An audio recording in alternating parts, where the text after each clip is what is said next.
1월 셋째 주말에 보내드리는 최영호의 위켄드 스페셜. 오늘은 ABC 회계법인의 안병찬 대표를 모시고 올해 세금 보고 시 주요 요점을 정리해보는 시간을 갖겠습니다.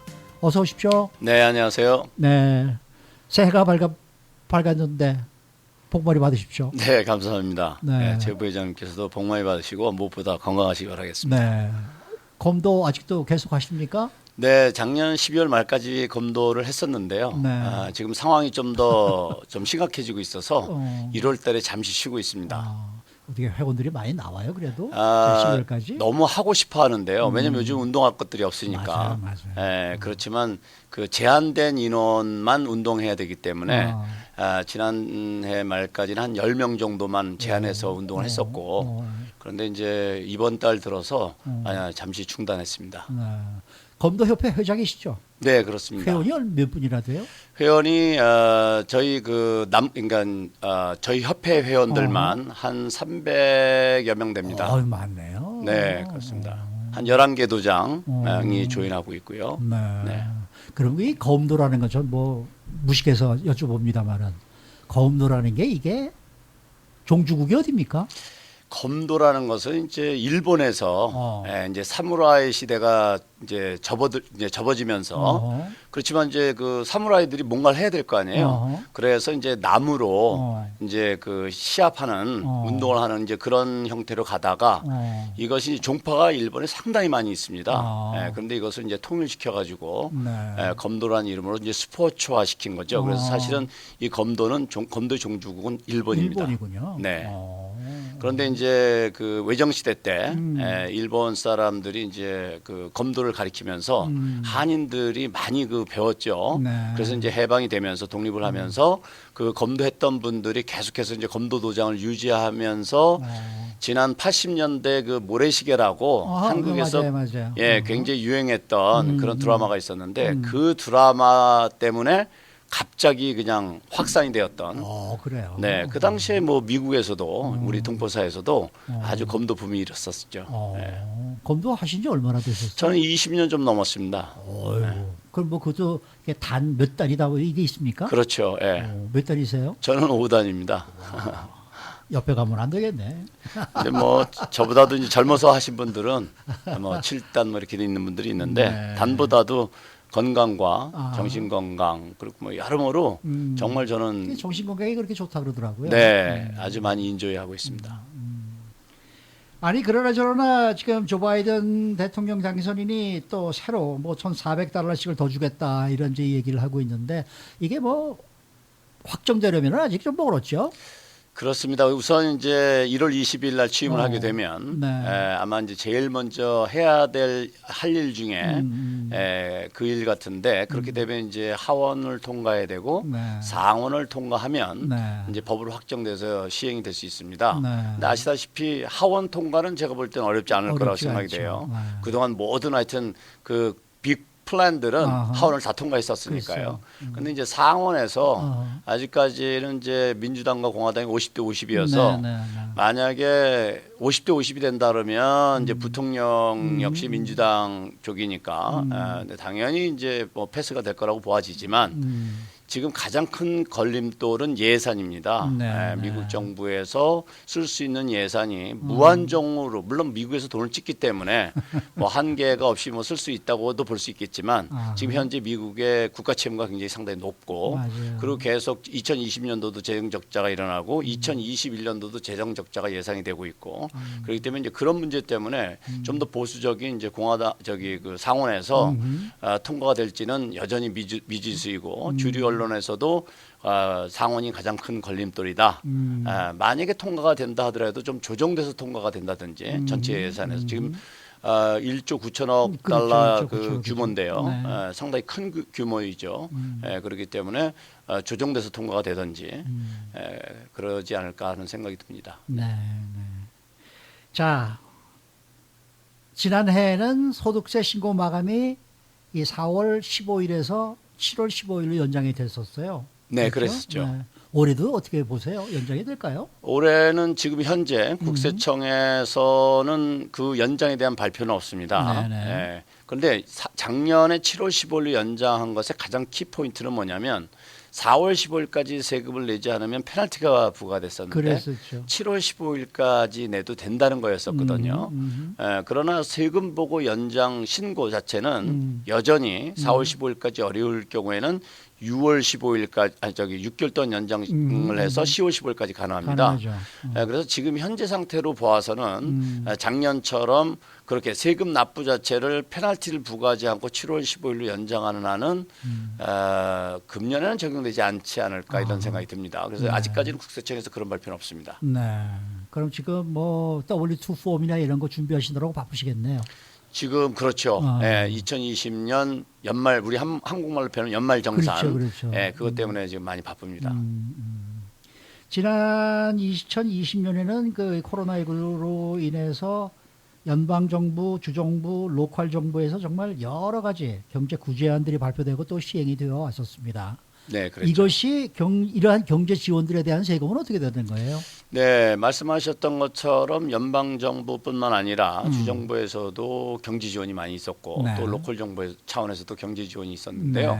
우선 이제 경제 지원은 우리가 이제 관심 가질 수 있는 것이 크게 네 가지 구분을 생각해 볼 수가 있습니다.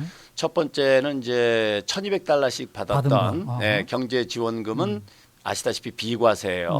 그래서 세금하고 전혀 관계가 없고, 그렇지만 이제 실업수당 같은 경우에는 내가 회사에서 받던 급여를 주정부에서 받았다라고 생각을 하시면 세금을 내야 되겠죠. 그렇죠. 네, 그래서 연방 그 세금은 부과가 되고요. 그렇지만 주정부 세금은 부과되지 않습니다. 그리고 이제 또 어떤 분들은 그러면 주정부에서 받은 그 실업수당은 과세 대상이면 연방 정부로부터 추가로 받은 600달러 또 지금 지급되고 있는 300달러도 과세 대상이냐라는 질문이 있으실 수 있는데요. 네, 그것 역시 과세 대상입니다. 네.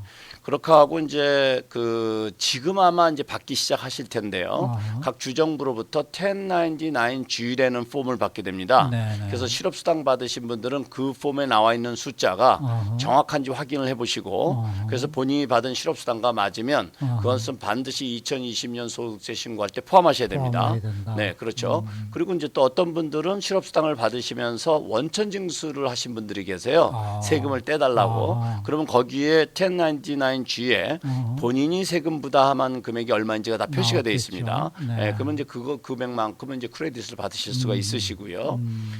그리고 이제 PPP 받은 것은 참 말도 많았죠. 처음에 발표될 때부터 뭐 탕감을 받을 수 있느냐 없느냐, 탕감 받으면 소득으로 보고해야 되느냐 등등 여러 가지 그 변화가 많이 있었는데 최종적으로 12월 27일 지난 12월 27일 확정된 것은 그 PPP 탕감 금액에 대해서는 일체 세금 부담을 안 하셔도 되게 돼 있어요. 그래요? 네, 그래서 그것에 대해서는 전혀 걱정 안 하셔도 되고. 그 다음에 이제 좀 전에 말씀드렸던 것처럼 주정부나 로컬 정부로부터 그랜트를 받으신 분들이 계세요. 참 이게 받기가 어려운데 왜 그러냐면 이제 연방 정부에서 할당된 예산 가지고 지급을 해주다 보니 그 검증 과정도 까다롭고 심사 과정도 까다로워서 사실 그 혜택을 많이 주지는 못했어요. 그렇지만 받으신 분들이 계세요. 네, 이런 그랜트 역시 비과세입니다. 그래서 이것도 역시 세금 부담이 없다고 생각하시면 되겠습니다. 그래서 전반적으로 이번에 코로나 바이러스로 인해서 코비드 19으로 인해서 정부에서 지원한 모든 지원금이 대부분 비과세이나 텍스 프리다. 예, 그렇지만 실업수당만 과세이다. 그것도 연방 세금만. 네, 이렇게 이해하시면 간단하겠습니다. 알겠습니다. 지금 개인 소득세 신고를 할 때 말이죠. 우리가 공제받는 방법이 뭐 스탠다드 디덕션이라는 게 있었고 또 아이템아이즈드 디덕션이 있었어요. 그렇죠. 네? 근데 이렇게 두 가지 방법이 있는 것으로 이제 알고 있는데 지난해 그 2020년도 소득세 신고할 때 이런 공제와 관련돼서 우리가 좀 알아둬야 할 뭐 사항들이 좀 있습니까? 네, 말씀하셨던 것처럼 이제 공제받는 방법은 간단하게 두 가지 방법이죠. 물론 이제 뭐 복잡한 거 많이 있지만 이제 큰 틀에서 보면 스탠다드 디덕션과 아이템아이즈드 디덕션, 한국말로 표현하면 표준 공제, 다른 것을 항목별 공제. 항목별 공제 이렇게 얘기하죠. 그래서 스탠다드 디덕션은 정부에서 정해진 금액으로 신청을 하는 거고 아이템아이즈드 디덕션은 본인의 처해지는 상황에 따라 달라질 수가 있는 거죠. 비교해서 유리한 걸 내가 선택할 수 있는 거예요. 이런 기본 틀은 변한 게 없습니다. 그런데 이제 그 안에 들어가면 스탠다드 디덕션의 금액이 매년 인플레이션 레이트에 따라서 조정이 되는데 네. 싱글의 경우는 2020년에 12,400달러. 그래서 부부 공동일 땐 곱하기 2. 그러면 24,800달러까지 공제를 받을 수가 있는 거예요. 이것은 그냥 내가 벌어들인 소득에 그냥 바로 공제를 받는 거예요. 10만 달러를 벌었으면 10만 달러에서 12,400달러를 싱글이면 빼서 그 나머지만 보고하면 되는 거죠. 네. 그 다음에 이제 헤드 오브 하우스홀드 같은 경우는 이제 보통 우리가 가장이라고 하는데 싱글 맘앤댓이 자녀를 부양하는 경우가 있잖아요. 그런 경우에 이제 헤드 오브 하우스홀드가 됩니다. 이럴 때는 18,650달러까지 스탠다드 디덕션을 공제받을 수가 있고요. 그건 마찬가지라는 얘기인가요? 그럼 지난해와? 예, 그렇죠. 지난해와 같은 거죠? 예, 그렇죠. 인플레이션 레이트에 따라서 약간씩 조정은 되지만 금액은 적용되는 방법은 같다. 그다음에 아이템아이 디덕션들도 마찬가지로 그 이제 뭐 몰게지 인터스라든지 재산세라든지 그다음에 기부금이라든지 이런 것을 이제 다 합하고 그다음에 이제 뭐 의료 비용이라든지 공제받을 수 있는 걸 합해서 이제 공제 신청을 하는데 주정부에 물론 납부한 세금도 이제 합해서 공제 신청할 수 있습니다. 거듭 말씀드리지만 이것은 매년 바꿔서 선택할 수도 있고 본인이 유리한 것을 선택할 수 있는 그런 공제 그 항목입니다. 네. 근데 우리가 아이템아이즈드 그 디덕션 할 때 빠지지 않고 들어가는 항목 중에 하나가 이 기부금 공제인 것 같아요. 네, 그렇죠. 그러니까 뭐 예를 들어서 교회 가서 헌금했다 뭐 이런 것도 포함이 되지 않습니까? 네. 이런 것에 대한 무슨 이 뭐가 좀 다른 점이 또 뭐가 있을까요? 네, 이번에 조금 변경이 된 게 있습니다. 그 기부금 공제가 현행 세법은 맥시멈 60%예요. 그전에는 본인의 소득, 조정된 소득, AGI라고 하는데요. 그 AGI의 50%까지만 되었다가 이것이 60%로 인상이 되었었는데 현행 세법상. 그런데 이게 이제 케어스 액트에 의해서 지난 3월에 통과된 케어스 액트에 의해서 100%까지 공제를 받을 수 있다라는 것을 바뀌었어요. 자, 이건 무슨 얘기냐면 내 소득이 1년에 10만 달러면 그런데 내가 기부금을 10만 달러를 했으면 과거에는 5만 달러까지밖에 공제를 못 받는다든지 6만 달러까지밖에 공제를 못 받았는데 이번 케어스 액트에 의해서 10만 달러까지 다 공제받을 수 있다. 그만큼 이제 지금 상황이 어려우니까 좀 부가 있으신 분들이 기부 행위를 그분들에게 이제 기부 행위를 권장하기 위해서 세법을 이렇게 조정을 임시적으로 한 거고요. 그 다음에 이제 아시다시피 기부금이라는 것은 좀 전에 설명드렸던 것처럼 아이템아이즈 디덕션, 그러니까 항목별 공제에 의해서 공제를 받을 수가 있는데 스탠다드 디덕션 하시는 분도 기부를 하실 수가 있으시잖아요. 그렇죠. 네, 이런 분들 같은 경우에는 공제받을 길이 없었는데 이번에는 300달러까지 공제받을 수 있도록 1년에 300달러. 네, 그렇죠. 네, 그렇게 이제 그 개정이 되었고요. 임시법이긴 하지만 그다음에 이제 중요한 것은 내가 기부를 하는데 그럼 어디다 해야 되느냐? 반드시 면세 허가가 난 법인으로만 하셔야 돼요. 그리고 영수증을 비치해둬야 되고 250달러 이상 했을 때는 그런 그 기본적인 것은 변함이 없이 적용이 되기 때문에 기억해 두셔야 되겠습니다. 그래서 이미 작년에 했는데 영수증을 못 받았다. 그러면 지금이라도 연락을 하셔서 영수증을 챙겨 두시는 것이 중요하겠습니다. 이게 매년 세율이나 세금 혜택에 적용되는 금액들이 조금씩 조정이 되는 것 같아요. 지난 2020년에 적용되는 세율에는 어떤 변동이 있었습니까? 네, 기본적인 세율은 변동이 없습니다. 그 트럼프 대통령이 취임을 하면서 2017년에 이제 그 세법을 개정했거든요. 그럴 때 조정된 세율이 그대로 적용이 되고 있어요. 그 2020년도도. 다만 그 세율 구간에 적용되는 소득 금액은 조금씩 올라갔습니다. 그래서 싱글의 경우는 51만 8,400달러가 넘게 되면 최고 세율은 37%가 적용이 되고 부부 공동일 경우는 이 51만 7,800불 곱하기 2 한 금액에 넘게 되면 그러면 이제 최고 세율은 37%가 적용이 되는데 10%부터 37%까지 적용되는데 그 소득의 차이에 따라서 그만큼 증가되는 것이 높은 세율이 적용되는 이런 형태로 세율 부담이 이루어지게 되겠습니다. 2020년도에는 이 코로나로 인한 경제적인 어려움과 또 상반되게 말이에요. 주식 시장이 아주 좋았던 것 같아요. 네, 그랬죠. 뭐 들어보니까 돈 좀 벌었다는 분들이 꽤 계시더라고요. 많습니다. 근데 이런 걸로 이 세금 보고할 때는 어떻게 되는 거예요? 네, 이게 이런 유사한 상황이 언제 있었냐면 2000년대 초에 닷컴 붐이 불었을 때 좀 네, 그런 게 네, 좀 네. 있었죠. 네. 네, 이럴 때는 사실 그 주식을 투자해서 돈을 버시는 분들이 많이 발생하게 되는데 네. 우리가 여기서 이해될 것이 뭐냐면 장기 투자와 단기 투자에 따른 세율의 그 다른 세율이 적용되는 것을 이해를 하셔야 되는데 네.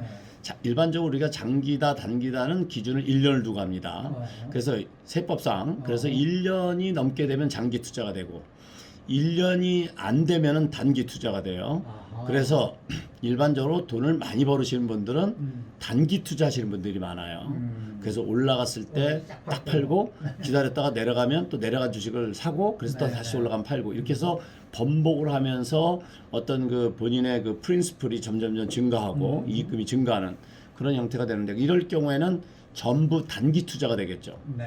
예, 그래서 이렇게 단기 투자할 때는 세율이 일반 소득세율하고 똑같이 적용이 돼서 최고 세율은 37%까지 적용이 되게 됩니다. 네. 반면에 1년 이상 홀드해 두셨던 분들, 이런 분들은 이제 장기 투자로 분류가 되어서 최고 세율이 20%여서 단기 투자보다 최고 세율이 17%가 낮습니다. 그렇기 때문에 본인이 단기 투자를 했는지 장기 투자를 했느냐에 따라 달라지고 혹시라도 작년에 뭐 3월 달에 갑자기 떨어졌을 때 3, 4월 달에 아주 스탁 가격이 낮았을 때 구입을 했다고 하면 지금 1월 달에 판매하는 것보다는 3, 4월이 지난 다음에 판매를 하게 되면 장기 투자로 분류가 돼서 이익금에 대해서 17% 낮은 세율을 적용받을 수가 있습니다. 그래서 이제 그런 부분을 이제 고려를 하셔야 될 것 같고 그 다음에 이제 어떤 분들이 지금 이제 고민을 해야 될 시기가 왔냐면요. 네. 작년에 단기 투자를 해서 캐피탈 게인이 많이 생긴 분들. 그런 분들은 언제까지 세금을 내야 되냐면 금년 4월 15일까지 세금을 내야 돼요. 그리고 금년 1월 15일까지 이제 지났지만 1월 15일까지 예납세금을 내지 않았으면 페널티가 부과가 돼요. 자, 그러면 이렇게 단기 투자를 하고 주식을 해서 지금 주식시장이 되게 좋은데 내가 이게 돈을 넣으면 돈을 자꾸 벌 수 있는데 이걸 세금을 내버리면 그 세금 돈만큼을 투자할 수가 없게 되잖아요. 그래서 이 투자를 자주 하시고 전문적으로 하시는 분들은 이걸로 고민을 상당히 많이 합니다. 예를 들어서 본인이 작년에 10만 불을 벌어서 금년에 3만 달러 세금을 내야 된다고 가정을 하면 이 3만 달러를 세금을 지금 내는 것보다는 차라리 내가 페널티 내더라도 이 3만 달러를 투자를 계속해서 6만 달러, 5만 달러, 6만 달러 더 벌면 난 이익 아니냐 이래서 안 내시는 분들이 계세요. 그러다가 만약에 주식이 폭락을 하게 되면 그러면 갑자기 반토막도 나고 그러잖아요. 이럴 때에 상당히 세금 때문에 어려움을 겪는 경우를 보아왔습니다. 특히 그 좀 전에 말씀드렸던 2000년 초 닷컴 불었을 때 그런 사례가 상당히 많았었어요. 그렇기 때문에 적절하게 소득이 발생되었을 때 본인이 부담해야 될 세금을 미리 예납해 놓는 것 상당히 중요하다고 생각이 되고요. 물론 말이에요. 네. 지금 단기 투자를 했다 할 때 올라가서 돈을 벌었으면 세금을 내야 되는 거 아니에요? 그죠? 그렇죠. 그럼 내가 만일에 손해를 봤다 그러면 나중에 가서 그거는 세금 디덕터블이 가능합니까? 가능하죠. 그런데 여기에서 문제가 뭐냐면 2020년에 이익을 봐왔는데 2021년에 손해 봤을 때 이게 문제라는 거예요. 왜냐하면 2020년에 소득은 확정이 됐어요. 네. 그러니까 이건 세금을 무조건 4월 15일까지 내야 돼요. 네. 그런데 만약에 이 4월 15일 이전에 주식 가격이 떨어진다든지 또 그 뒤에 떨어지는 것은 이 앞에 거하고는 상관없이 일단 세금을 내야 되는 부담감이 온다는 거죠.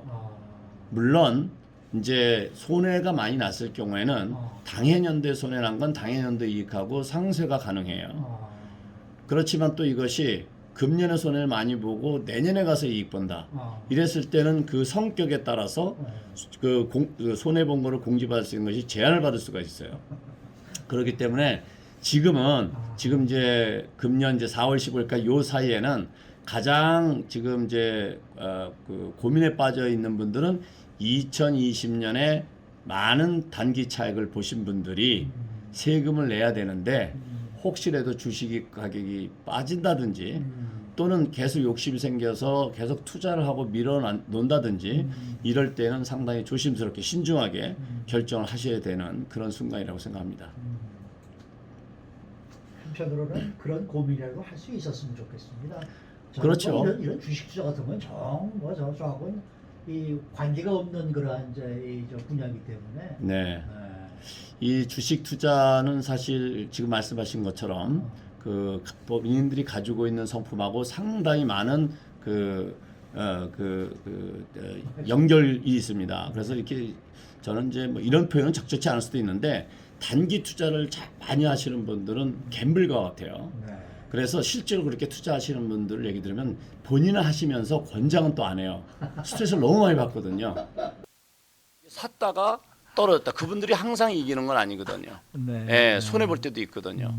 그래서 뭐 실질로 1년에 몇십만 불씩 그다음에 1년에 뭐 100만 불씩 이상씩 이렇게 버시는 분들을 보면 그분들은 거의 새벽 2시에 일어나서 그냥 들여다보고 막 그냥 이렇게 자기가 투자했던 주식이 갑자기 곤두박질 때는 너무 스트레스 받고 막 그래서 벌면서도 맞아요, 이건 진짜 권장하고 싶지 않다 이런 얘기들을 하기도 해요. 어쨌든 뭐 얘기 들어보면 테슬라에 조금 투자했는데 꽤 커졌어 이런 얘기를 하는 분들이 꽤 있더라고요. 테슬라 주식은 아마 이런 주식은 앞으로도 나오기 쉽지 않을 거라고 생각이 되는데요. 지금 그 테슬라 주식 장기 투자에서 벌은 사람들의 무용담은 뭐 아마 엄청나게 많을 겁니다. 그렇죠. 네, 그렇습니다. 소설이 몇 권 나올 거예요 아마.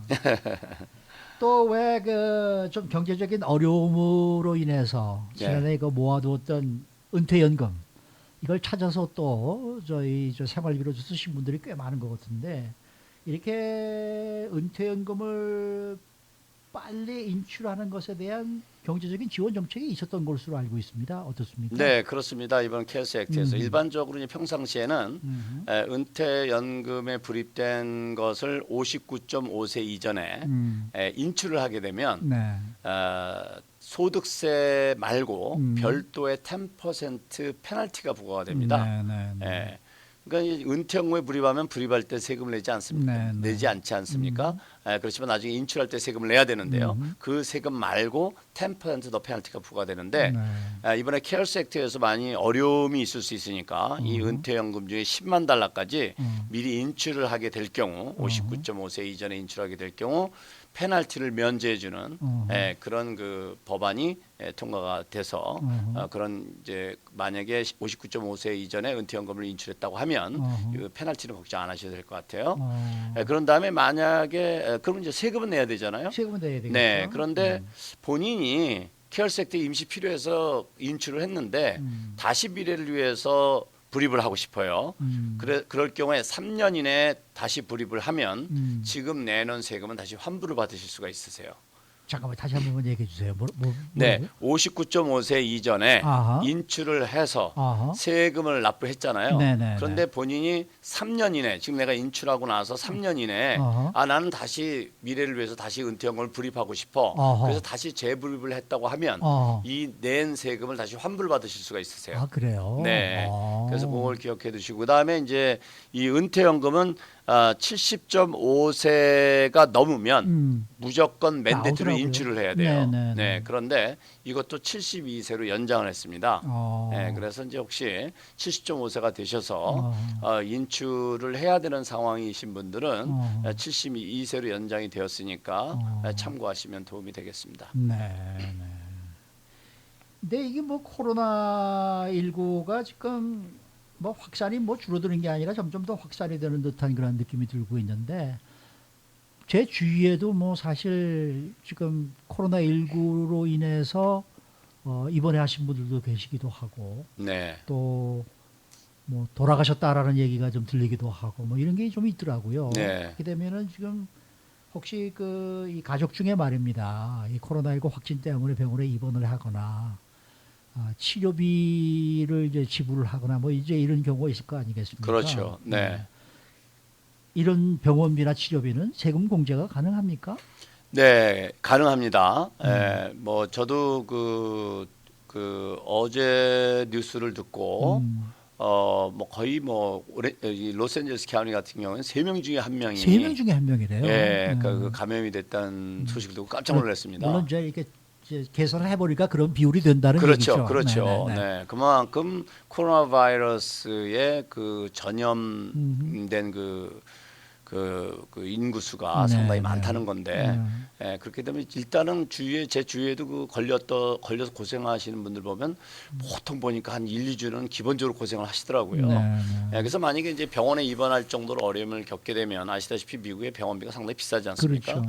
그리고 이제 회사에 보험이 있다 하더라도 디덕터블이 있어서 그렇죠, 그걸 또 그렇죠. 초과되는 금액은 또 부담을 해야 되고 자 이랬을 때 그동안은 그 세법상 그 이제 비용이 발생이 되면 그걸 딱 100% 공제받는 것이 아니라 내 소득의 일정 퍼센트 이상 공제를 받아야 일정 퍼센트 이상 넘어야 공제가 가능했었어요. 네, 네. 그런데 그것을 이제 이번에 케어스 액트에서 7.5% 이상 넘는 금액에 대해서는 공제를 해주겠다는 거로 정해져서 7.5%가 넘게 되면 공제받을 수가 있어요. 이 얘기는 무슨 얘기냐면 내 AGI가 그러니까 조정된 소득이 10만 달러라고 하면 네, 네. 10만 달러의 7.5%인 7,500불 넘는 금액에 대한 것은 뭐 병원비라든지 약값이라든지 의료 보조용품 비용이라든지 네, 네. 보험료라든지 이런 걸 다 합해서 공제받을 수가 있습니다. 어. 좀 아쉬운 거는 그냥 다 공제해 주면 좋겠는데 아하. 왜냐하면 지금 뭐 비용으로 공제를라도 받아야 위로가 좀 될 텐데 네. 아쉽게도 그런 제한은 있습니다. 네.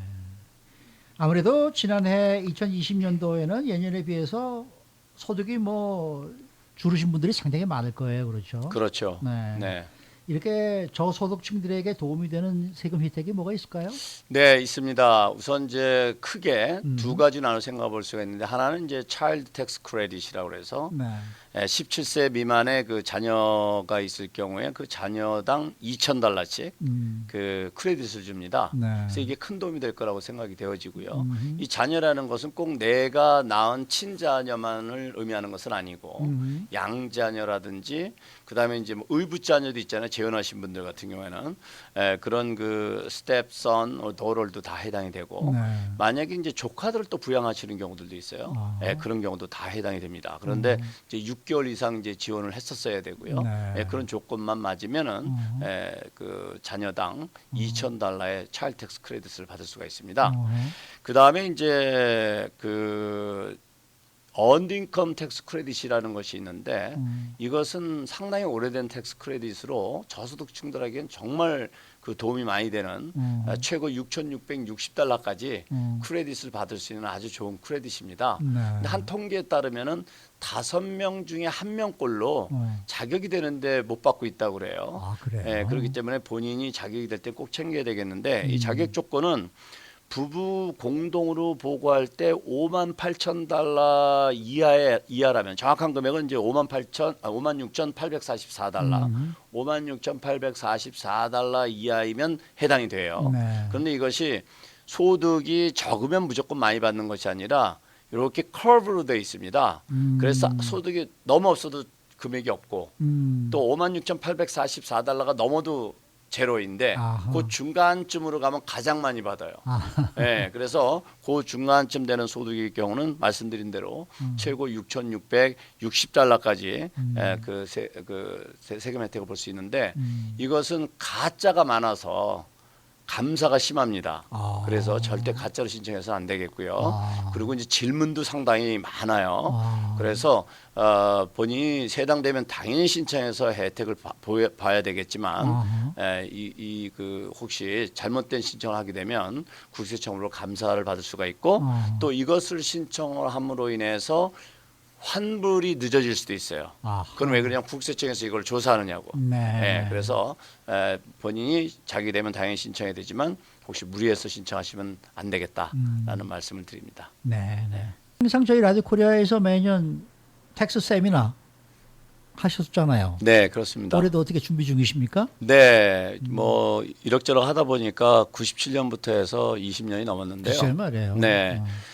이 금년에는 예년과 좀 달라서 환경이 달라서 이제 국세청의 그 직원들도 거의 다 리모트로 근무를 하고 그렇겠죠. 있어요. 그래서 지금 국세청하고 지금 계속 얘기를 하고 있는데 네. 금년에 특히 2020년도에 여러 가지 변화도 많았고 네, 네. 2021년도에도 역시 변화가 많이 그렇죠. 예상이 되고 있기 때문에 지금 그 텍세미나를 준비하고 있고요.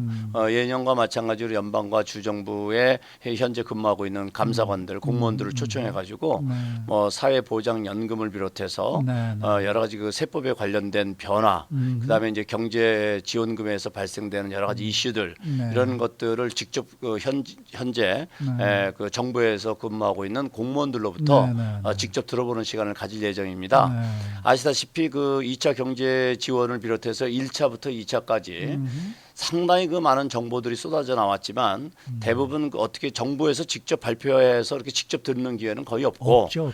대부분 이제 우리가 뉴스라든지 또는 어떤 뭐 저희와 같은 이제 전문가들의 그 이제 해설을 통해서 많이 이렇게 접하셨는데 이번 기회는 이제 정부에서 현재 근무하고 있는 그 공무원들이 직접 나와서 말씀을 전해 드리는 거기 때문에 좀 더 그 거기다 또 생방송으로 진행되는 거기 네, 때문에 네. 그 청취자들 분들께 많은 도움이 될 거라고 생각이 됩니다. 네. 그래서 지금 현재 잠정적으로 지금 생각하고 있는 그 일정은 2월 하순으로 지금 예정을 하고 있는데요. 네. 아마 이제 날짜가 확정이 되고 네. 여러 가지 이제 준비가 완료가 되면 라디오 코리아를 통해서 홍보가 네. 이루어질 거라고 생각이 됩니다. 그래서 항상 라디오 코리아 뉴스를 뉴스에 귀를 기울이셔가지고 네. 그 이번에 그 세미나 예년에보다도 상당히 많이 중요하니까 꼭 그 청취하셔가지고 좋은 정보 많이 얻으시기 바라겠습니다. 네.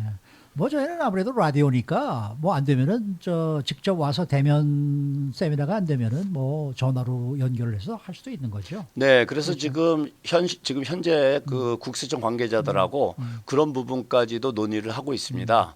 그래서 집에서 편안하게 전화로 하셔도 된다 그러세요. 네. 근데 이제 그 이제 좀 이렇게 생생하게 네. 청취자분들의 질문을 답변을 드리고 하려면 그게 이제 기술적으로 네. 전화가 연결된 것보다는 그게 이제 나을 것 물론 같아서 그건 네. 그렇지. 그래서 이제 그렇게 준비하고 있고 또 한 가지는 이제 시간을 네. 저 전에는 이제 그 아침- 세네 그 아. 저기 그 감사관들이 공무원들 직접 동시에 앉아가지고 다 그랬죠, 그랬죠. 질의응답을 했는데 네, 네. 시간대별로 좀 이렇게 나누어서 좀 더 이렇게 안전을 네, 좀 더 네. 중요시해서 하는 방안 등을 지금 검토 중에 있습니다. 네. 자, 그 2차 현금 지원액 600달러를 아직도 못 받았다는 분이 많이 있어요. 네, 저 그렇습니다. 솔직히 말씀드려 저도 아직도 못 받았거든요. 아, 그러셨어요? 네. 네. 왜 그러는 거예요? 네, 우선 그 이게 국세청에서 사실 1차 때 받으셨던 분들은 어.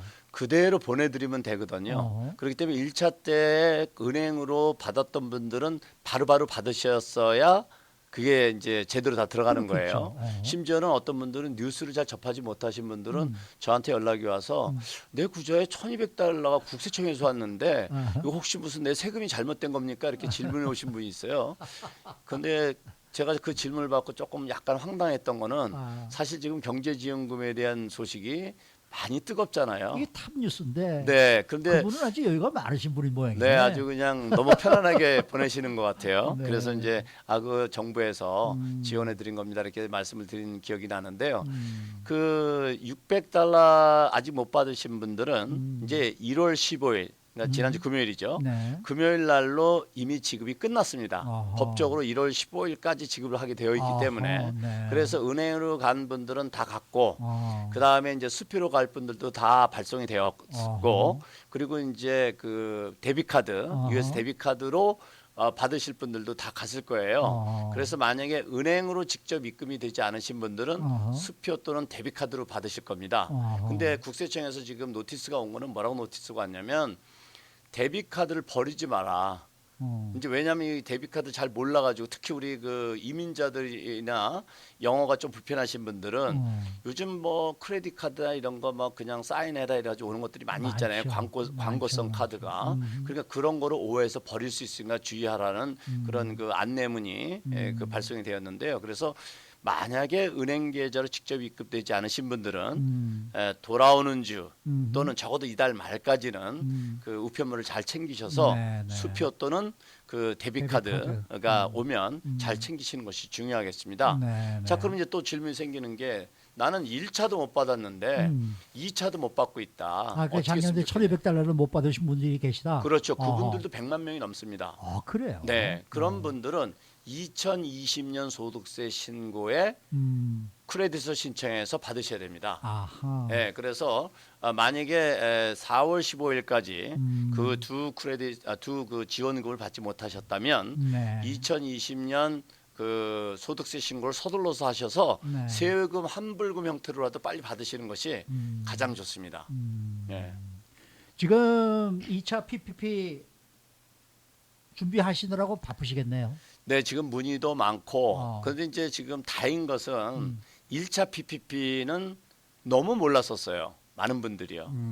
이게 뭔가서부터 이해를 해야 됐고 자격 조건도 계산하는 방법도 복잡했고 거기다가 정부에서 계속 개정되는 법을 안 내주고 SBS도 추가적으로 계속 발표가 되면서 그 많은 혼선이 있었습니다. 네. 그런데 이제 1차 PPP 때 이제 다 경험들을 하셔가지고 어. 2차 PPP는 혼자서 하시는 분들도 많이 계시고, 그래요? 네, 이제 1차 PPP 때 이제 다 계산도 맞춰놨고, 또 그다음에 이제 어떻게 신청하는지도 알고, 아하, 그래서 아하. 준비하시는 분들이 많으신데, 아시다시피 이제 1차 PPP를 다시 오픈해서 1월 11일부터 접수를 받기 시작을 했고, 네, 네. 그다음에 2차 PPP는 1월 13일부터 접수를 받기 시작했어요. 네, 네. 그런데 은행에서 준비가 안 돼서 어. 아직 그 접수를 못 받고 또 못 하고 어. 이런 그 상황입니다.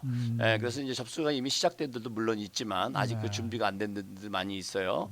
그렇지만 이제 이번 돌아오는 주부터는 접수가 본격적으로 시작이 될 것으로 보아지고요. 네. 또 질문이 선착순이냐 1차 때처럼 네, 선착순이란 말을 하지는 않았지만 이번에 예산 편성된 것이 1차 PPP를 베이스로 해서 기초로 네. 해서 그때 신청했던 그 정도의 규모만큼은 예산이 편성이 되어 있기 때문에 네. 아마 그 뭐 자금이 고갈되거나 그러지는 않을 것 같아요.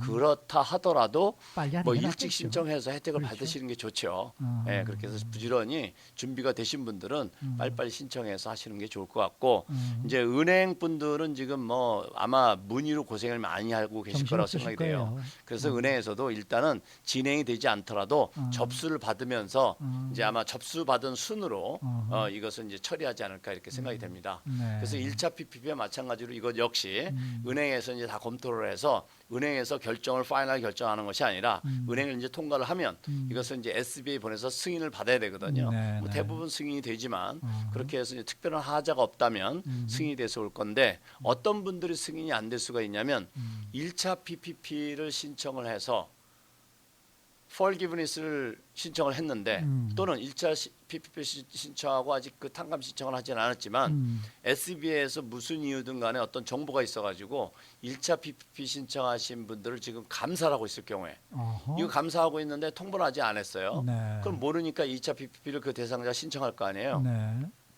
이럴 경우는 SBA에서 은행에다 통보를 합니다. 여기는 지금 감사 중이니까 보류하라고 그래서 SBA 론 넘버를 승인 넘버를 주질 않아요. 아하. 그러면 받을 수가 없어요. 아하. 예, 그런 경우에는 기다려야 돼요. 언제까지? 네. SBA에서 이상이 없다라고 끝났을 때까지 기다리면 그 다음에 이제 은행으로 연락이 가면 그때는 이제 받으실 수가 있어요. 네. 그러면 이제 이런 분들이 있으실 수가 있는데요. 나는 아무런 잘못도 없고 그리고 모든 게 다 정상인데 정상적으로 다 했는데 왜 이런 일이 벌어졌나 이런 분들은 좀 불편하지만 기다리시면 네. SBA에서 이상이 없다고 하면 받으실 수가 있고 네. 만약에 가짜로 신청했거나 이런 분들 같으면 받기가 어렵게 되겠죠. 네. 네. 자, 이제 1월 20일이면은 조 바이든 이분이 이제 제 46대 미국 대통령으로 취임을 하게 됩니다. 대선 기간에 뭐 여러 가지 공약을 했었는데 이 세금과 관련돼서는 어떤 변화가 예상이 되세요?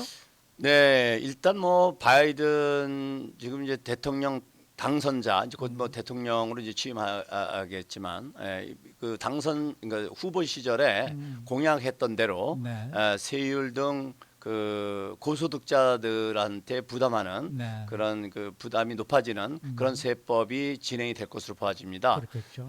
세율 같은 경우는 이제 옛날로 회귀가 돼가지고 지금 현재 37%가 39.6%로 인상이 되고 네. 그 다음에 이제 그 이후에 이제 다른 여러 가지 세법들도 뭐 캐피탈 게인 같은 경우도 지금 20%인데 그것을 이제 뭐 레귤러 레이스로 올린다든지 이런 형태의 그 세법 인상이 지금 전망되고 있어요. 네. 이것은 이제 대통령으로 출마하면서 공약을 했던 것이고 그렇죠. 그렇기 때문에 아마 그 세법 인상이 될 것으로 그렇게 전망이 되고 있습니다. 그러니까 세법 인상이라는 게 그러니까 고소득자를 중심으로 인상이 되는 거겠죠. 그렇죠. 네, 네, 그래서 네. 세율 인상도 뭐 40만 달러 이상 고소득자들 중심으로 해서 세율을 인상하는 그런 이제 세법이 발의가 될 것으로 보아지고요. 또 아시다시피 지금 뭐 상원하고 지금 그 어디야 저기 하원 둘 다 민주당에서 이제 컨트롤하고 있는 지금 상황이다 보니까 네. 아무래도 그 세율 인상 가능성이 대단히 높다고 생각이 됩니다. 안 대표님은 개인적으로 어떻게 생각하세요? 많이 버는 사람이 많이 내는 게 옳다고 보십니까?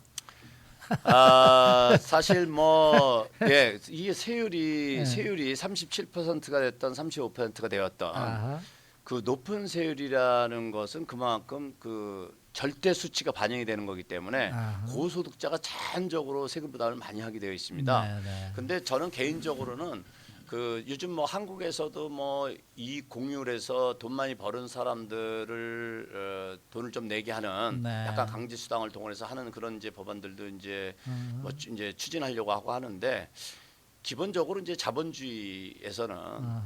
돈을 버는 사람들이 돈을 벌게 돼 있습니다. 아하. 그래서 버는 사람들이 많이 벌어줘야 또 이 직업도 창출이 되고 네. 되기 때문에 지나친 과세는 아하. 자칫 경제에 위축을 불러올 수도 있고 아하. 어떤 그 이렇게 저도 이제 뭐 고소득자들하고 많이 이제 상담을 하게 되다 보면 이분들의 불만은 벌어서 다 세금으로 나간다는 생각을 많이 하고 계세요. 네, 네, 네. 실질적으로 50% 이상 세금 부담하는 분들이 많이 계시거든요. 그럴 거예요. 그러니까 뭐 100만 불 내린컴이 생기면 50만 불 돈을 세금을 내야 된다고 하면 사실 그 버는 사람 입장에서는 그 어떤 그 모티베이션이 위축이 될 수가 있거든요. 그래서 세금 인상이 필요할 수는 있으나 그것이 너무 지나친 것은 좀 우리가 경계해야 되지 않을까 이렇게 생각이 됩니다. 근데 뭐 민주당이 이렇게 집권을 했으니 어떡합니까?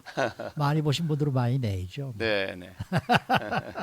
오늘 말씀 잘 들었습니다. 네, 감사합니다. 네, 네.